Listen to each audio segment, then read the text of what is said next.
পিতা परमेश्वर ধন্যবাদ মহান প্রভু যিশুর নামে। আর যিশুকে জানাই অসংখ্য অসংখ্য ধন্যবাদ। তো আজকে একটা বাক্য নিয়ে আলোচনা করব, পিতার বাক্য।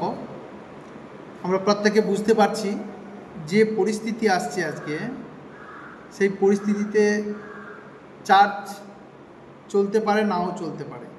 আজ অনেক জায়গায় চার্চ কী হয়েছে, বন্ধ হয়ে গেছে। আজ মণ্ডলী কী হচ্ছে, বন্ধ হচ্ছে। কিন্তু ঈশ্বর তার মধ্যে থেকে অনেক মানুষকে বেছে নিয়েছে যারা ঈশ্বরকে ছাড়তে পারবেনি। তারা কিভাবে কাজ করবে? তারা এই অনলাইনের দ্বারা, ফেসবুক, ইউটিউবের দ্বারা তারা সুসমাচারকে প্রচার করবে। এই বিষয় নিয়ে আলোচনা করব। জির্মীয় ভাববাদী পুস্তক 33 অধ্যায় আমরা যদি 19 পদে দেখি,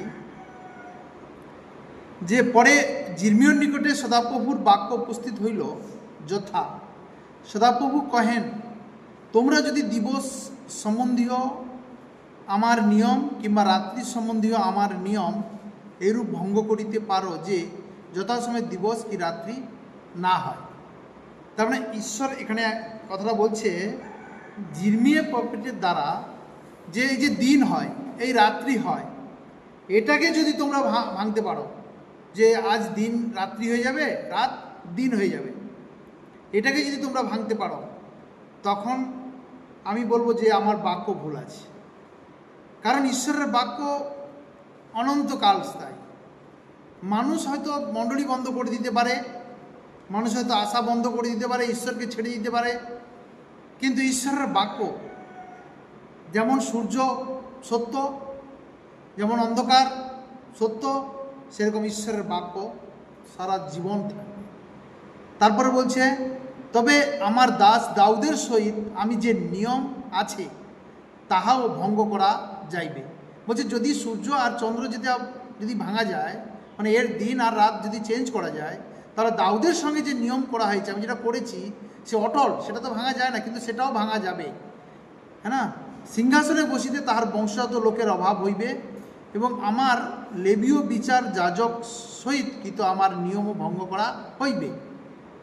তারপরে 22 পদে বলছে, আকাশমণ্ডলের বাহিনী যেমন গণনা করা যায় না, বলছে আকাশমণ্ডলের বাহিনী যেমন গণনা করা যায় না, সমুদ্রের বালি যেমন পরিমাপ করা যায় না, তেমনি আমি আপন দাস দাউদের বংশকে ও তার পরিচয়ক লেবীদিওকে বৃদ্ধি করিব।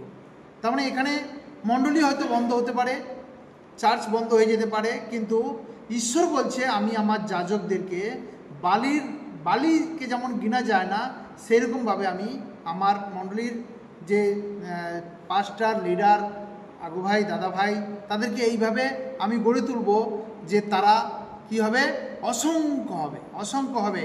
কারণ প্রত্যেক বাড়িতে কি হবে, সুসমাচার প্রচার হবে। কারণ মণ্ডলী যদি বন্ধ হয়েও যায়, তাতে কি হবে, বাড়ি বাড়ি সুসমাচার প্রচার হবে। তার মানে এখানে বলছে যে আমি লেবীয় যে বংশ আছে, সেই বংশের দিগকে আমি বৃদ্ধি করিব। তারা লেবীয় কারা ছিল না, যাজক ছিল। তাহলে আমরা যদি দেখি তিমথিও 2 অধ্যায় 9 পদে বলছে যে সেই সুসমাচার সম্বন্ধে আমি দুষ্কার্যকারীর ন্যায় বন্ধন দশা পর্যন্ত ক্লেশ ভোগ করিতেছি, কিন্তু ঈশ্বরের বাক্য বন্ধ হয় নাই। তাহলে ঈশ্বরের বাক্য কিন্তু বন্ধ হবে না। সে বন্ধন দশা পর্যন্ত ক্লেশ ভোগ করছে, তাকে বন্দি করে নিয়ে গিয়ে তাকে মারা হচ্ছে, পিটা হচ্ছে, তাকে জেলে পুড়ে দেওয়া হচ্ছে, কিন্তু ঈশ্বরের বাক্য কিন্তু বন্ধ হয় না। তাহলে আজও আমরা যারা বিশ্বাসী আছি, প্রত্যেক বিশ্বাসী, আমরা যতই কষ্ট আসুক না কেন, যতই যাই কিছু আসুক না কেন, আমরা যেন ঈশ্বরের বাক্য বন্ধ না করি। আমরা যদি একটা পদ দেখি যে ঈশ্বরের বাক্য চিরকাল থাকবে। মথি 5 অধ্যায় 18 পদে বলছে, কেন আমি তোমাদিকে সত্য কইতেছি, যে পর্যন্ত আকাশ ও পৃথিবী লুপ্ত না হইবে, সে পর্যন্ত ব্যবস্থার এক মাত্রা এক বিন্দুও লুপ্ত হইবে না, সমস্তই সফল হইবে। তার মানে মানুষ ছেড়ে দিতে পারে ঈশ্বরকে, কিন্তু ঈশ্বরের বাক্য জীবন্ত কার্যসাধক, সেটা থাকবে, চিরকাল থাকবে। সে অনন্তকাল পর্যন্ত ঈশ্বরের বাক্য থাকবে। মানুষ ভুলে যেতে পারে, ছেড়ে দিতে পারে, তরুণ কাটতে পারে, টিটকারি কাটতে পারে, মানুষ কত রকম তাচ্ছিল্য করতে পারে ঈশ্বরের বাক্যকে নিয়ে, কিন্তু ঈশ্বরের বাক্য অনন্তকাল স্থায়ী। ঈশ্বরের বাক্য কোনো দিন লুপ্ত হবে না, সমস্তই সফল হবে। কারণ মানুষের আয়ু কতদিন? এখানে মানুষের আয়ু সেই ঘাসের মতো, আজ ফুটেছে কালকে থাকতে পারে, কালকে আবার সেই চুলায় ঝোঁকা যায় যেমন ঘাসকে, সেরকম মানুষের আয়ু আজ আছে কালকে থাকতে পারে, নাও থাকতে পারে, কিন্তু ঈশ্বরের বাক্য অনন্তকাল পর্যন্ত থাকবে, এর কোনো লুপ্ত নেই। আর সেই বাক্য যিশু আছে।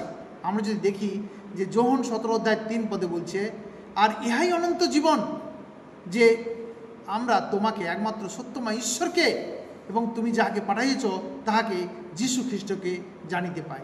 তাহলে আজ আমরা সেই প্রভু যিশু হচ্ছে সেই বাক্য, তাকে জানতে পারছি, সে হচ্ছে অনন্ত জীবন পর্যন্ত। তার মানে যিশুকে জানা মানে কি? যিশুকে জানা মানে আমাদেরকে যিশুর স্বভাবকে পরিধান করতে হবে, যিশুকে আমাদেরকে কি করতে হবে, তার সমস্ত পরিধান করতে হবে। তার মানে তখনই আমরা যিশুকে জানতে পারবো। তার আর একটা বাক্য দেখব যে লেবীদেরকে বৃদ্ধি করেছিল, আজ ঈশ্বর আমাদেরকে সেই যাজক হিসাবে করিয়েছে। আমরা যদি প্রথম পিতর 2:9 দেখি, কিন্তু তোমরা মনোনীত বংশ, রাজকীয় যাজকবর্গ, পবিত্র জাতি, ঈশ্বরের নিজস্ব প্রজাবৃন্দ, যেন তাহারই গুণকীর্তন করো। তিনি তোমাদেরকে অন্ধকার হইতে আপনার আশ্চর্য জ্যোতির মধ্যে আহ্বান করিয়াছেন। পূর্বে তোমরা প্রজা ছিলে না, কিন্তু এখন ঈশ্বরের প্রজা হইয়াছ। দয়াপ্রাপ্ত ছিলে না, কিন্তু এখন দয়া পাইয়াছ। প্রিয়তমেরা, আমি নিবেদন করি, তোমরা বিদেশি প্রবাসী বলিয়া মাংসিক অভিলাষ সকল হইতে নির্বৃত্ত হও, সেগুলি আত্মার বিরুদ্ধে যুদ্ধ করে। তার মানে আজ ঈশ্বর আমাদেরকে যাজক তৈরি করেছে। পৃথিবীতে প্রত্যেক মানুষ যাজক হয়ে সেই ঈশ্বরের আরাধনা করবে, সেই স্বর্গরাজ্যে গিয়ে ঈশ্বরের সঙ্গে কি করবে, সেই যাজক। আজ আমরা প্রভু যিশুর কাছে নিজেকে উৎসর্গ করে দিয়েছি। আমরা প্রত্যেকে স্বর্গে সেই যাজক হয়ে পরমেশ্বরের আরাধনা স্তুতি প্রশংসা করব। আমার এতটাই পিতা পরমেশ্বর ধন্যবাদ মহান প্রভু যিশুর নামে। আর যিশুকে জানাই অসংখ্য অসংখ্য ধন্যবাদ।